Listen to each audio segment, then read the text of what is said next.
የኢትዮጵያ ዩኒቨርሲቲ ዲግሪያችሁን ወደ አሜሪካ፣ ወደ ካናዳ ኢቫሉዌት ማስደረግ የምትፈልጉ ከሆነ ኢቫሉዌት አስደረጋችሁ ደግሞ ተጨማሪ ኮርሶችን ሳትወስዱ በቃ ይሄ ከአሜሪካው ጋር ወይም ደግሞ ከካናዳው ጋር የኢትዮጵያው ዲግሪያችሁ ተመጣጣኝ ነው ከተባላችሁ እዚህ ለምሳሌ ማስትሬት ለመማር ሊሆን ይችላል።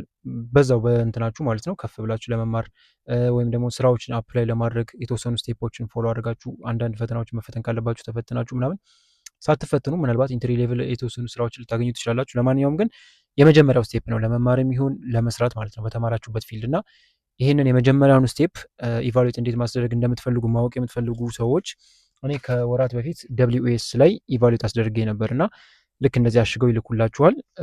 ይሄ ዲግሪ ነው። አሁን ይሄ ከአሜሪካው የኢትዮጵያ ዲግሪ ከአሜሪካው ጋር ኢኩቫለንት ነው ተብያለሁ። ተጨማሪ ኮርሶችን መውሰድ ሳያስፈልገኝ ይሄ ኢኩቫለንት ነው ተብሏል። ስለዚህ ይሄ የመጀመሪያው ስቴፕ ነው። ስራ እንትን ለማድረግም ሊሆን ይችላል፣ ለመማርም መማር ትንሽ መጀመሪያ ላይ ሊከብድ ይችላል። ለማንኛውም ግን አንዳንድ ኦፖርቹኒቲዎችን እንኳን ብታገኙ ቶሎ ለመጠቀም እንደዚህ ኢቫሉዌት አስደርጎ መያዙ በተለይ በማያስፈልጋችሁ ሰዓት የሆነ ነገር ይዞ መገኘት ምናምን አሪፍ ነው ብዬ አምናለሁ እና እሱን ስቴፕ ለምትፈልጉ ሰዎች ዩቲዩብ ላይ እያንዳንዱን ስቴፕ ለጀማሪ በሚሆን መልኩ ማለት ነው ከዜሮ ጀምሬ እስከ መጨረሻው ድረስ እኔ የሄድኩበትን ስቴፕ ሙሉ በሙሉ ዩቲዩብ ቪዲዮ ሰርች የላችኋለሁ። በዚሁ የቲክቶክ ስም ቼክ ማድረግ ትችላላችሁ፣ ወይም ደግሞ ባዮ ላይ ሊንክ አለላችሁ። የፈጠነ ኢንፎርሜሽን ለምትፈልጉ እንደዚህ ጀነራል ነገር ለምትፈልጉ ደግሞ ቲክቶክ ላይ እንደዚህ ለምትቸኩሉ ማለት ነው መጀመሪያ የምታደርጉት ምንድነው?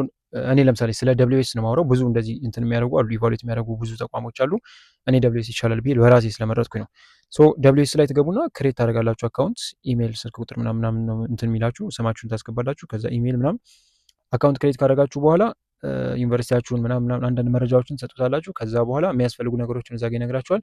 ኢቫሉዌት ማስደረግ የምትፈልጉት ኮርስ ባይ ኮርስ ነው ወይስ ደግሞ ዶክመንት ባይ ዶክመንት ይላችኋል። ኮርስ ባይ ኮርስ ነው ያደረኩት። ሶ ኮርስ ባይ ኮርስ ስታስደርጉ የሚጠይቋችሁ ለምሳሌ ክፍያው ሊሆን ይችላል ምናምን። እኔ ለምሳሌ እንደዚህ የታሸገ 2-3 ነበር ያዘዝኩት እና ብዙ አይጠቅማችሁም፣ አንዱ ይበቃችኋል።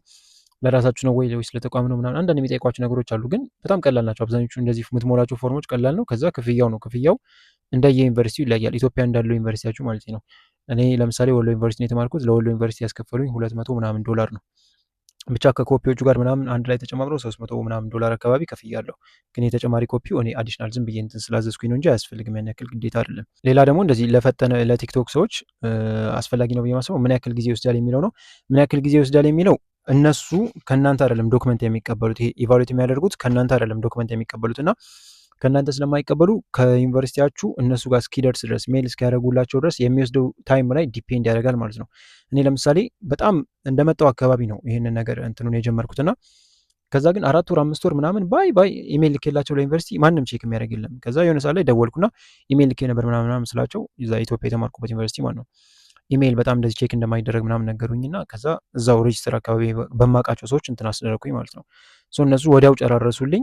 ከዛ ታሽጎ በፖስታ ማለት ነው በዩኒቨርሲቲ ኢንቨሎፕ ታሽጎ ማህተም ምናምን ተደርጎበት ልክ እንደዚህ እነሱ ለእኔ አሁን እንደዚህ አሽገው በራሳቸው ኢንቨሎፕ እንደዚህ አሽገው እንደላኩልኝ ማለት ነው። እነዚህኞቹ ዩኒቨርሲቲውም ለእነዚህ ይልክላቸዋል ማለት ነው። ልክ እንደዛ አሽጎ ከላከላቸው በኋላ ትራክ ታደርጉታላችሁ በፖስታ እንትን በኢትዮጵያ ፖስታ ምናምን ገብታችሁ ልክ እነሱ ጋር ከደረሰ በኋላ በጣም ቢበዛ 1 ወር ቢወስድ ነው። እነሱ ጋር ከደረሰ በኋላ በጣም ቢበዛ ይሄ ኢቫሉዌት ማድረጉ እዚህ ከገባ በኋላ ማለት ነው አሜሪካ ካናዳ ከደረሰ በኋላ በጣም ቢበዛ 1 ወር ቢወስድ ነው። ስለዚህ የሚወስደው ጊዜ ኢትዮጵያ የምታስልኩበት ፍጥነት ላይ ይወሰናል ማለት ነው። እዛ በጣም ተፍ ብላችሁ ቶሎ ካስላካችሁ እዚህ መጨረሱ በጣም ቀላል ይሆናል ማለት ነው።